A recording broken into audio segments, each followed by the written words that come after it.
meditar com vocês no dia de hoje a respeito de um texto bastante conhecido por nós, que está no capítulo 3 do livro de Gênesis, a história do início, do princípio de todas as coisas.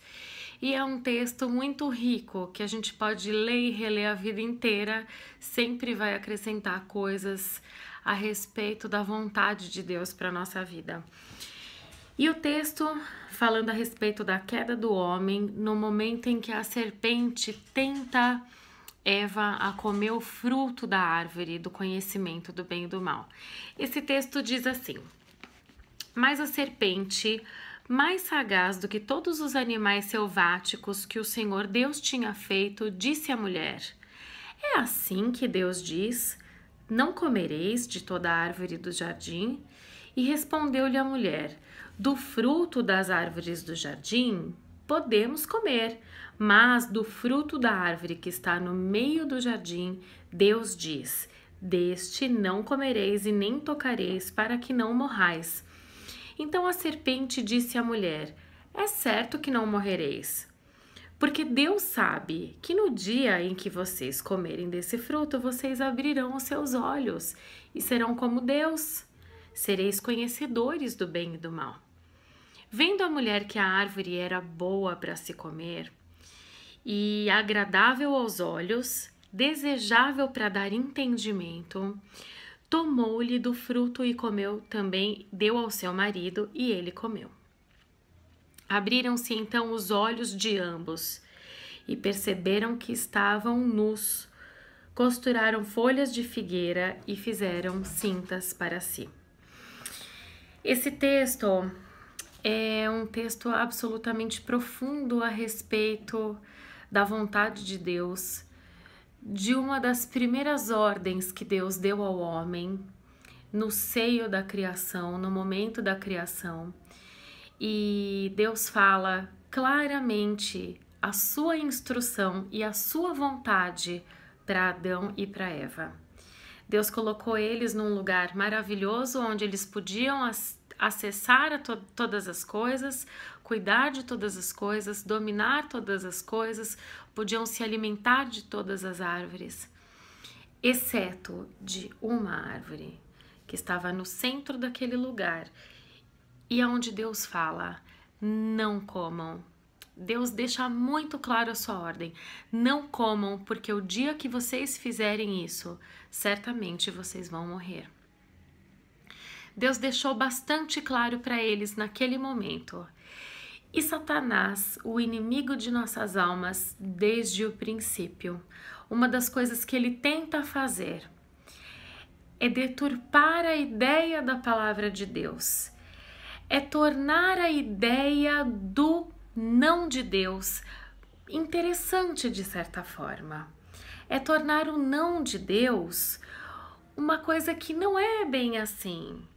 Veja bem, não é bem assim, né? Quantas são as situações que nós nos deparamos no nosso dia a dia, que nós podemos pensar: poxa vida, mas bem que eu podia, né? Bem que eu merecia, bem que não seria tão mal assim. E o inimigo faz isso com Eva e tira a autoridade daquilo que o Senhor havia dito claramente. Deus havia dito: não faça, não coma, não avance nesse território que não te pertence. E o inimigo simplesmente fala: poxa, mas será que é isso mesmo? Eu não acho que é por aí. Deus sabe que certamente, se você fizer, você vai passar a ter o entendimento dele.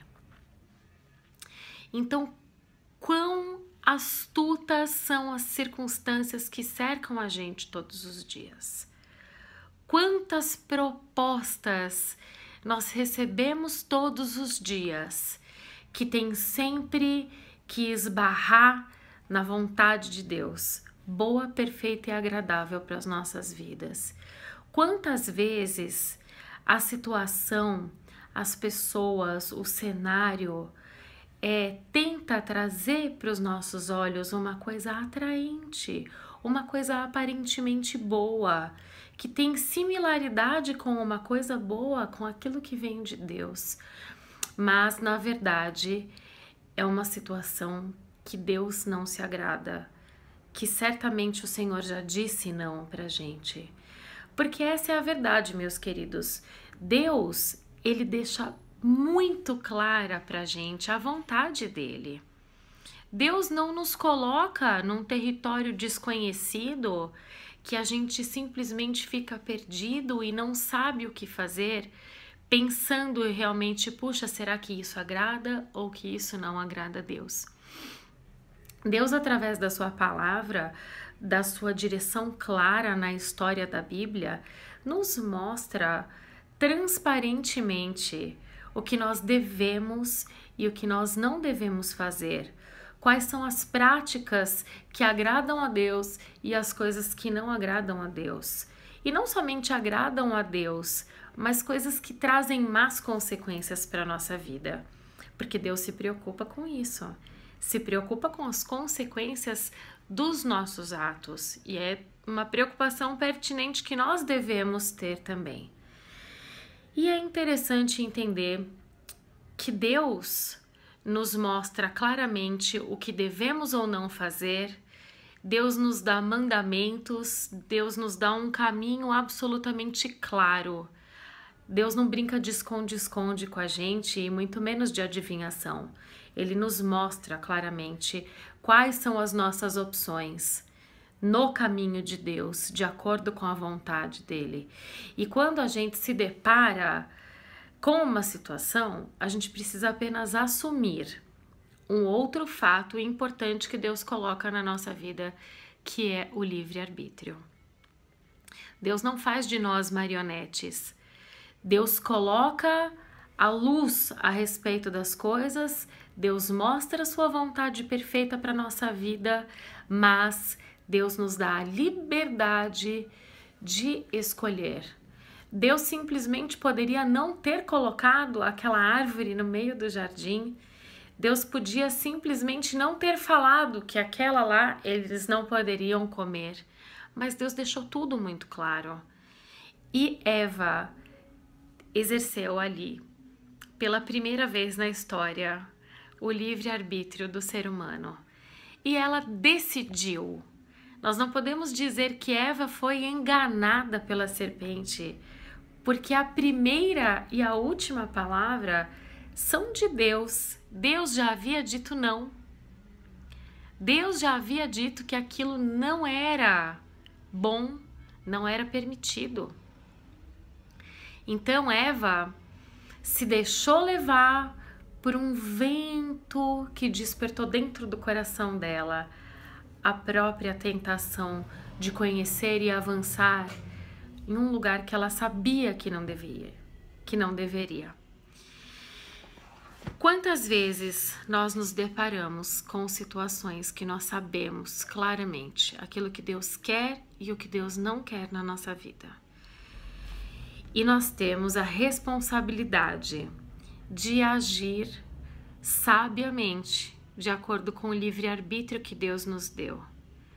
Todas as nossas ações, tudo que fazemos traz consequências para as nossas vidas, boas ou ruins. Por isso, esta palavra nos deixa claro que nada nem ninguém pode nos enganar a respeito das coisas que agradam a Deus e a respeito das coisas que Deus quer para a nossa vida. Nem nós mesmos temos o direito de desautorizar a Deus e falar, poxa vida, Deus disse que não, mas eu quero fazer. Nós faremos por nossa conta e risco, sabendo que Ele já nos disse o que é certo e o que é errado.